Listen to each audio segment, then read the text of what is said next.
One of the things that's frustrating for libertarians is the fact that it oftentimes seems like there's no good choice. If you have a problem with the government, the state, or the size of it, it seems difficult to vote for one of the two parties that in their own ways have increased the size of the state and increased their effect into your life over and over for decades past. In fact, there's a solid argument to be made that Donald Trump, despite his record in his first term, his rhetoric, actually increased the deficit and the size of government in different ways.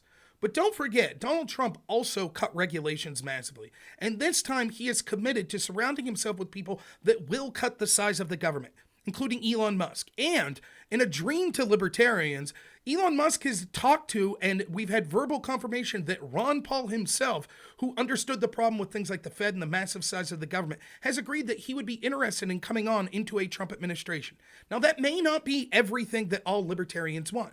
But you have to understand, just like Milei in Argentina, the correct path to go to having real change will be incrementalism. We need to make incremental changes to the size of the government. And the people surrounding Trump, like Ron Paul, Elon Musk, Vivek Ramaswamy, that have talked about massively shrinking the size of the federal government's workforce, their ability to have regulations, their ability to massively spend, these are all steps in the right direction for libertarians. In fact, a great libertarian friend of mine, Casimir, says, with all of the great things that we see in scientific advancements with 3D printing, the ability to grow your own food, alls we need is time. That's what libertarians really need.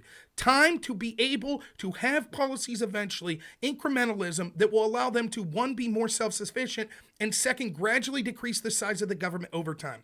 We will not get the dream of someone just coming out and voting and all of a sudden, through one vote, the government will massively shrink 99% or not exist in the sense that each individual libertarian will want.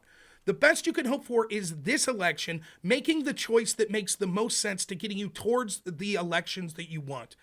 Is it Donald Trump with people like Elon Musk, Vivek Ramaswamy, and Ron Paul? Or is it the party that will massively increase the size of the government, involve us in boondoggles all around the world, and will use the disinformation czars that they're pushing to censor the First Amendment so that the thriving libertarian communities online where such great information is shared will no longer be able to exist, or rather only exist at the whims of the state and the government. So for all those reasons, even though it may feel like pinching your nose, you should vote for Trump 2024 and the Republicans down ticket. Not because you think they're the perfect candidates, because based on the alternative, they're at least a step in the right direction, or they will buy you time so that you can become more self-efficient in the meantime.